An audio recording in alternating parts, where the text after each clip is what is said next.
tray. I've already trimmed 3/4 of it off because the main support plate's fine, but you know, of course, well, we're dealing with 40 plus years of battery acid, and it basically just ate it. This tray should be out to here, so it basically said I got a little bit of cancer right there that I'm probably going to put a plate from behind and just zzz, that's shut. So I have my weep hole left, and I just run this through the blaster quick just to knock the big stuff off.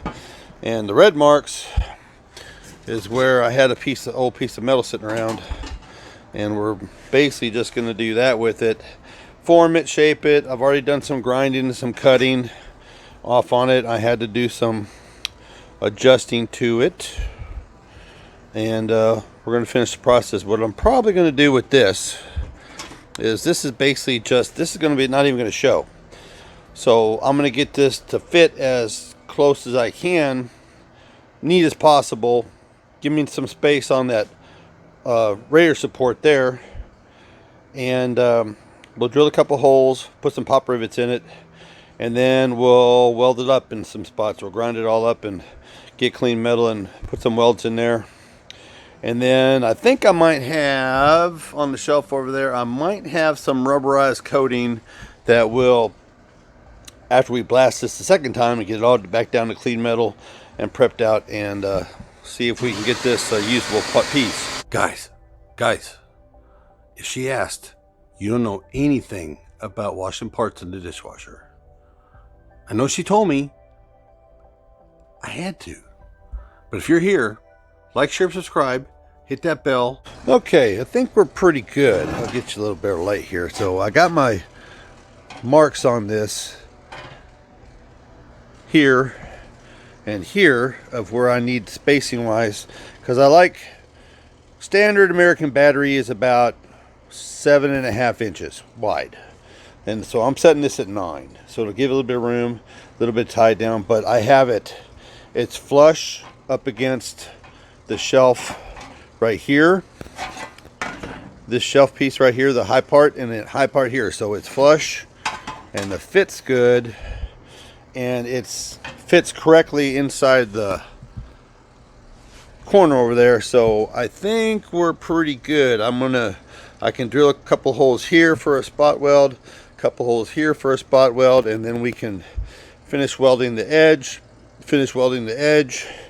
and then flip it over and weld on the back side and do some things to pretty this up a little bit, make it look a little cooler, neater, and make it back into a functional piece. Now I know you're asking, why am I taking that old piece and instead of just spending the 15-18 bucks plus shipping for a new one? It's because we're going to do this on as cheap as possible. This is the fun part. This is making things with what you have. I just had this old piece of metal, you know, and I did some cutting, and I did some grinding, and I did some adjusting, and I made the piece that I needed instead of just spending money. That's why I'm doing this.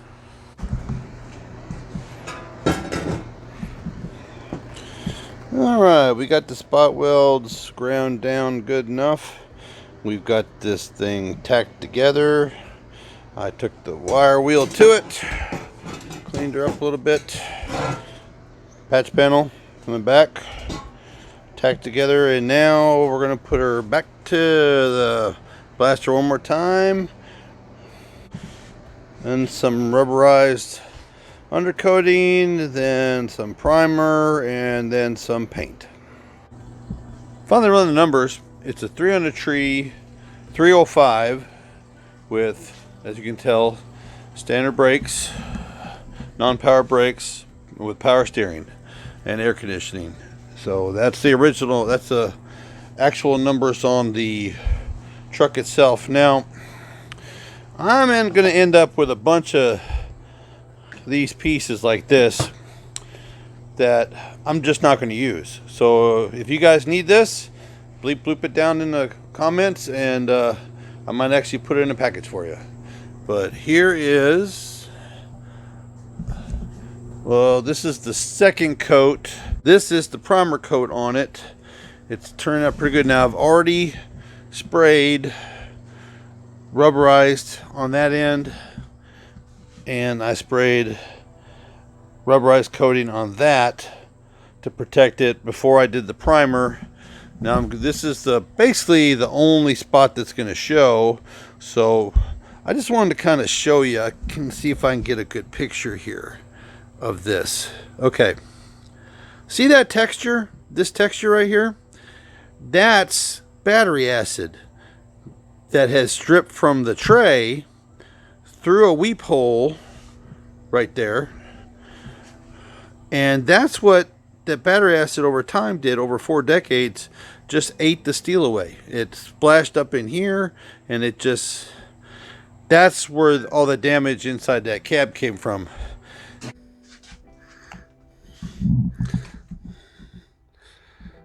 Well, that's 1 coat of rubberized undercoating, 1 nice thick coat of primer, and 1 finishing coat of paint. And I think she turned out pretty good. Now, like I said, this part's going to show, and this part's going to show. And I still think stickers.